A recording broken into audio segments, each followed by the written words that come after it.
बहुत समय पहले स्वर्गलोक में देवता बहुत कमजोर और चिंतित हो गए थे। आकाश पर काले बादल छा गए थे और चारों ओर डर का वातावरण था।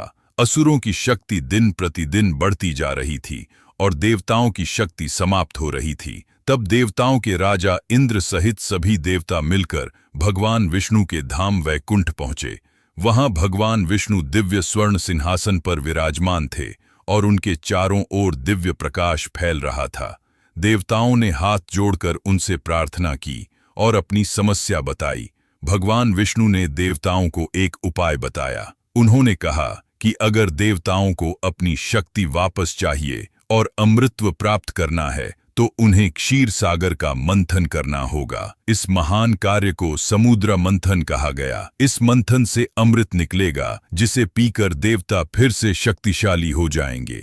फिर देवताओं ने असुरों के साथ मिलकर इस कार्य की तैयारी शुरू की। मंथन के लिए विशाल माउंट मंदरा को मथनी बनाया गया। इतना विशाल पर्वत था कि उसे उठाने में देवताओं और असुरों दोनों को बहुत परिश्रम करना पड़ा।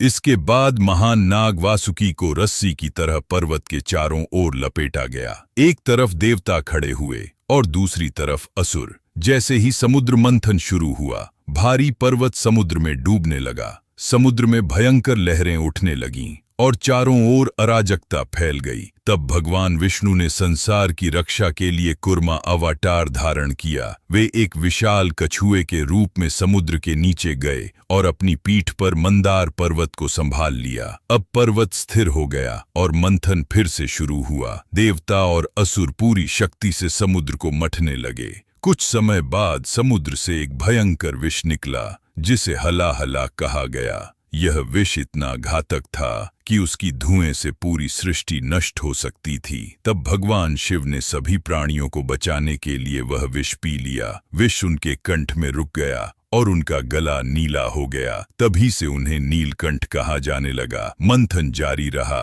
और समुद्र से कई दिव्य रत्न निकलने लगे। तभी एक अद्भुत क्षण आया जब समुद्र से दिव्य देवी लक्ष्मी प्रकट हुईं। वे कमल के फूल पर विराजमान थीं और उनके चारों ओर स्वर्णिम प्रकाश फैल रहा था। कुछ समय बाद समुद्र से देव वैद्य धन्वंतरी प्रकट हुए और उनके हाथ में अमृत से भरा हुआ कलश था। अमृत देखते ही असुर उसे छीनने के लिए दौड़ पड़े और देवताओं व असुरों के बीच भयंकर संघर्ष शुरू हो गया। तब भगवान विष्णु ने एक अद्भुत रूप धारण किया जिसे मोहिनी कहा जाता है। मोहिनी का रूप इतना मोहक और सुंदर था कि देवता और असुर दोनों ही उन्हें देखकर मोहित हो गए।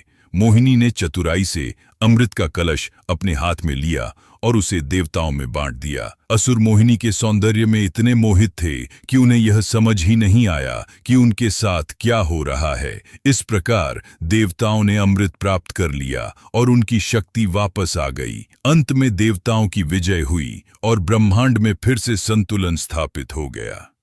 यही है समुद्र मंथन की महान